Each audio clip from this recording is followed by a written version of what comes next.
guys, just want to welcome everybody to my office. This is what I'm doing when I'm not riding my bike. I'm here at work. Just want to show you guys a little bit to what it's like out here. I'm in British Columbia, Canada. I'm on the hill known as the Coqihalla. They call this road highway through hell because some days is exactly what it's like. We're going to take you for a little ride down the hill and just kind of show you what I go through. So bear with me while I set this up and write in my little book of lies, which is the logbook, so that we're all on the up and up. Good. Everything's all legal eagle. I drive Super B. I got 2 tankers, so I'm about 64,000. I carry milk. I don't carry any other nasty stuff, and it's interesting. It's nowhere near not as dangerous as hauling fuel, because, well, when you're this heavy, you really have to be on your game. So just a sec here, I'm just writing brake jack.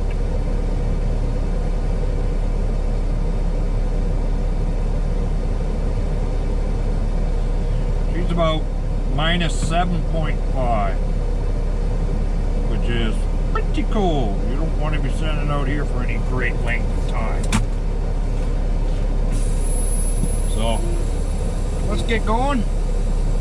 Show you what it's like going down the hill.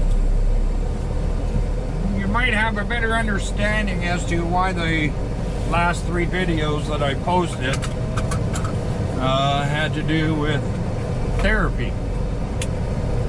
When I ride my bike, that's my therapy, releasing the stress and the nervousness of driving in the winter. I'm going to be going real slow, so it's not going to be anything too fast.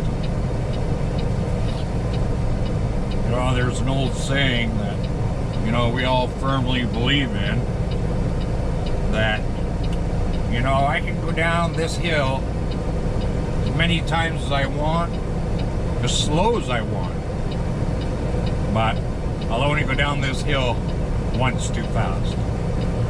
And I've been doing this about 20 plus years, and what I've done today has allowed me to continue on. My last ride down this hill was real nerve-wracking.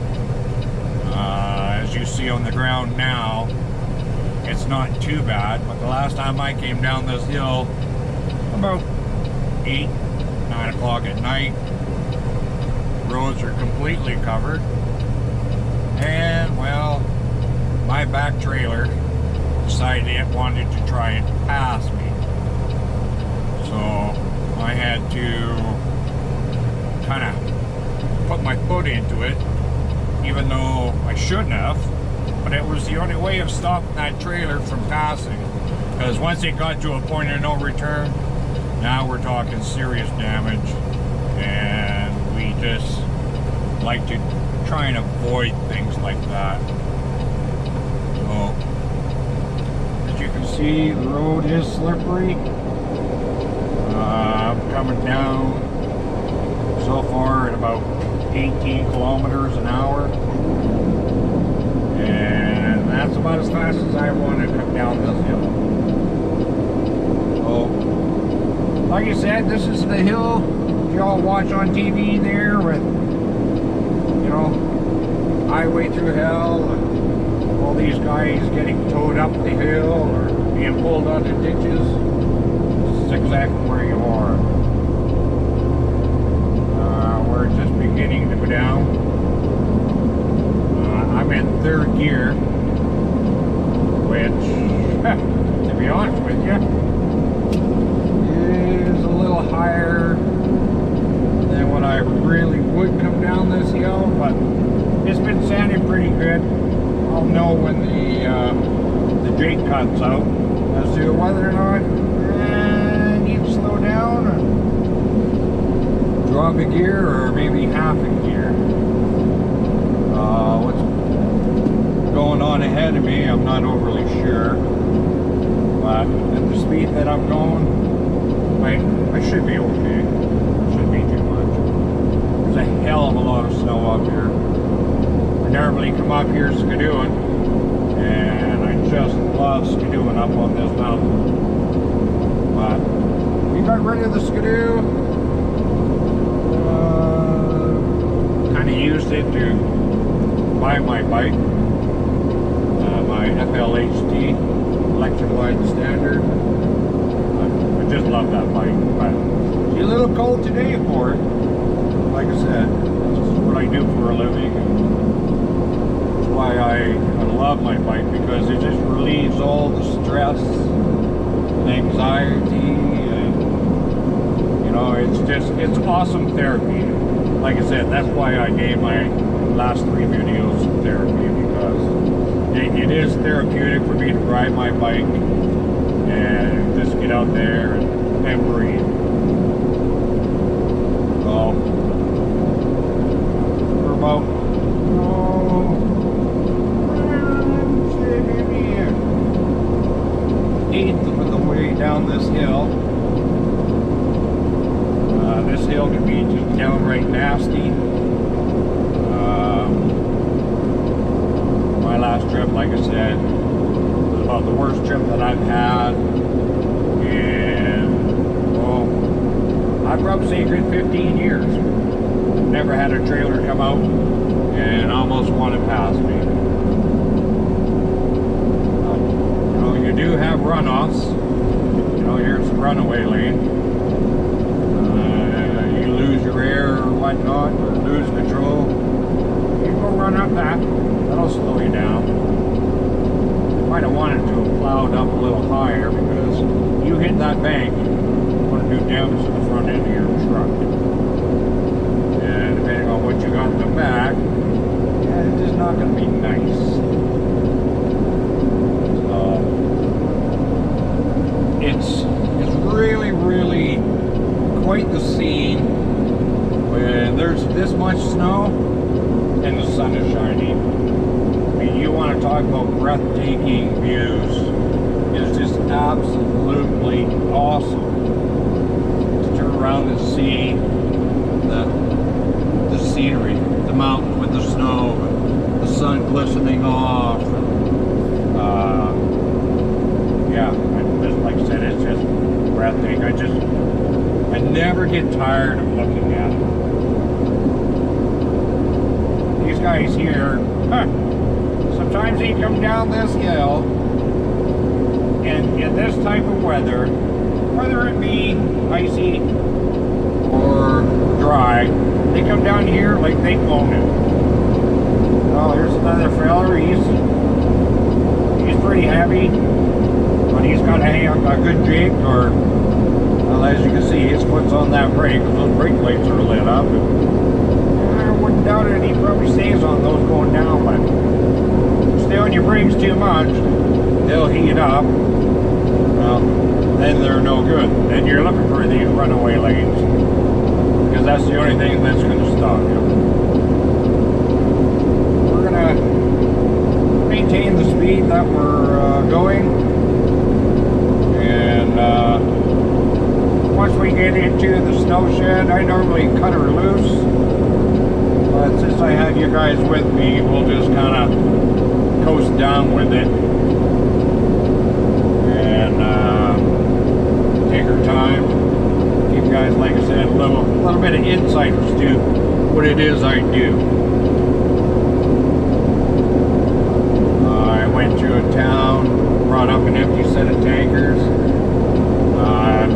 switch, and I left the switch in, which is called campus. Grabbed a loaded set of trailers. Like I said, here we are. We're headed back to the dairy. Gonna unload. And once we unload, go back to the yard, fuel her up, and say goodnight. I do this 5 days a week, 300 days a year. It should be minusing holidays, so I get 4 weeks a year, so it's pretty cool. I love doing what I'm doing. Like I said, I've been doing this 20 plus years. To be out here, you know, doing my thing, get to talk on the radio, get knowing people and things like that once you've been out here. And it's not so lonely. There's the Snowshead, just off there to the left. You can see there's been avalanches that have come down, and I'd say a good 80% of the time when the avalanche comes down, she runs over top of that little roof there, dumps off into a valley just down below it. But there have been times where there have been avalanches, and they've shut this entire road down until they clean it off. We're almost down at the bottom of the Smasher. That's why they call the hill is the Smasher. Reason being, well, it kind of stands out for its own. There are a lot of wrecks on this road. A lot of people do smash their vehicles up. So that's why they call this this hill the Smasher. The road is a little rough. Winter's really rough on these roads down here. Real deep potholes on the highway.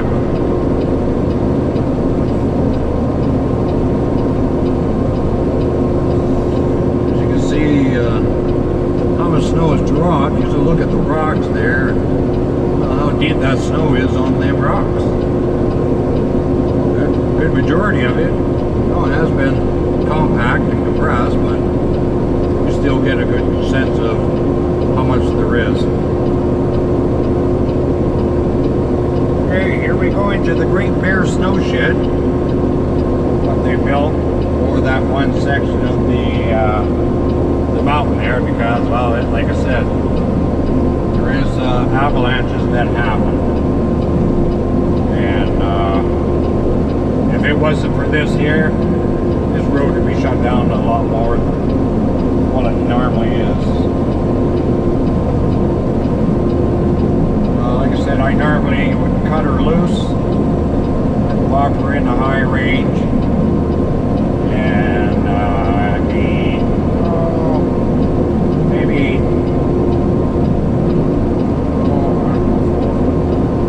6 high, and we'd be picking up speed pretty good. But we're just gonna wait till we get through, and we'll lift her up and let her run just a little faster. Okay, here we go. You notice we're going to be picking up speed a little bit. I'm going to run down here with my 4-ways on. I normally do, just for the sake of letting everybody know that, hey, I'm heavy and I'm slow.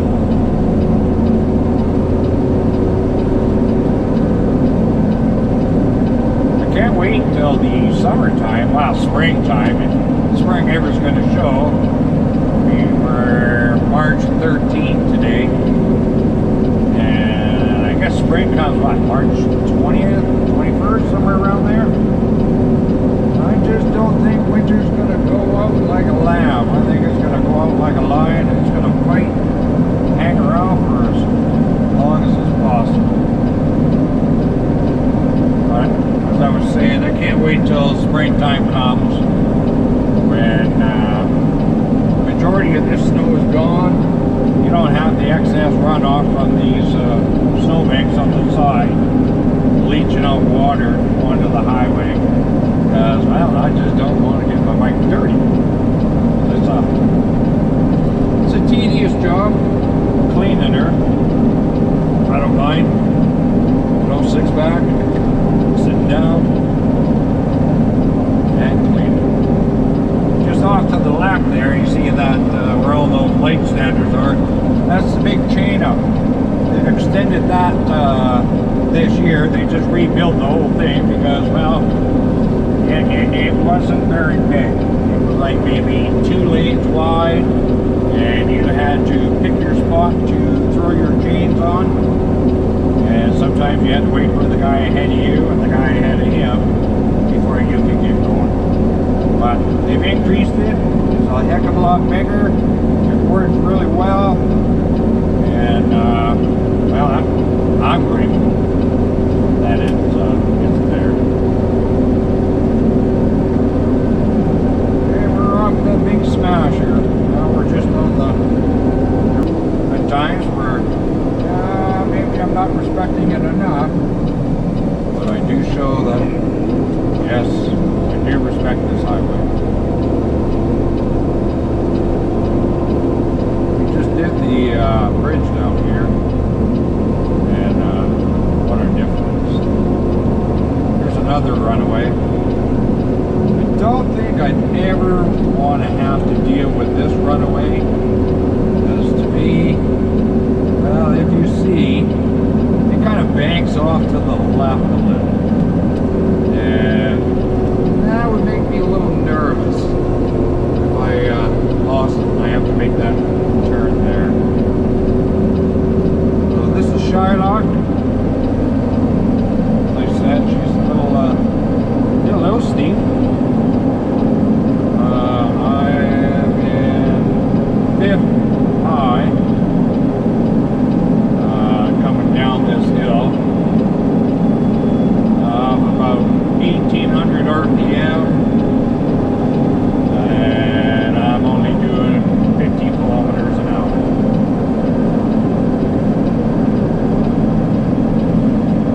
Truck, try to maintain her, because it's what gets me up and down the road.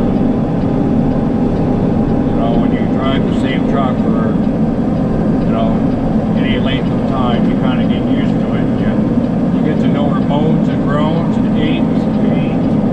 You know what to watch for, and you know how she's going to perform, not only going up hills, but also going down hills.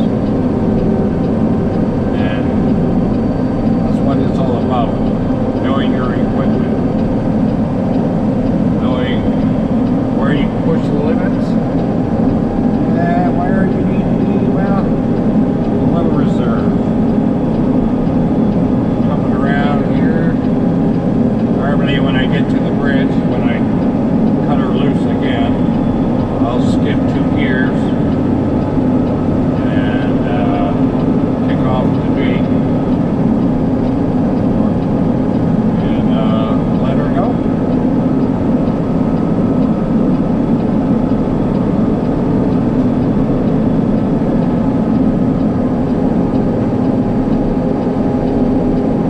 Lanier Creek.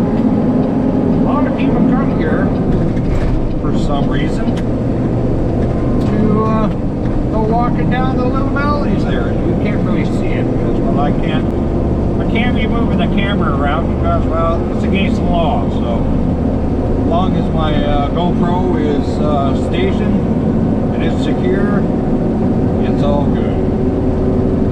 As I said, a lot of people come down this hill, and this first turn here, I've seen more wrecks with cars, pickups, motorhomes that you can shake your stick at. I don't get it, you know. I think they have a full sense of security. They can come down here and, well, they're going to be okay. But, you know, I'm only doing 80K, and that's fast enough for me. They come up and down this hill about 140. 150K. And to me, I just don't understand the logic. Don't understand why. And I would never come ride my bike up here at 160K. Why? I don't need to. You know, the speed limit here is 110. Some sections it's 120. If that's not fast enough for you, on a highway, I guess everybody has their own limits. Some people, they don't know their limits, or they just don't care.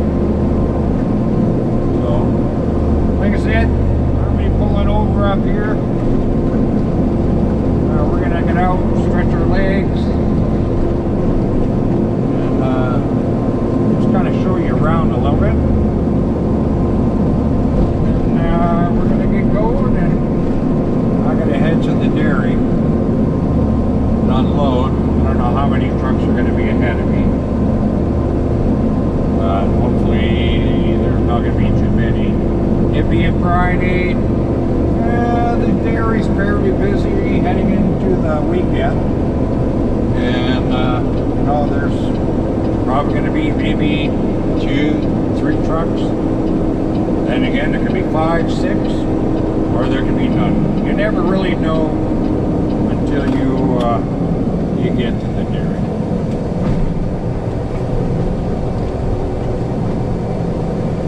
So, I'm just going to pull off here.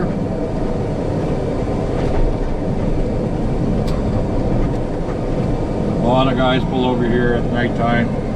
I pulled over here many a nights and slept here instead of heading straight into the city. Nice, peaceful, and quiet.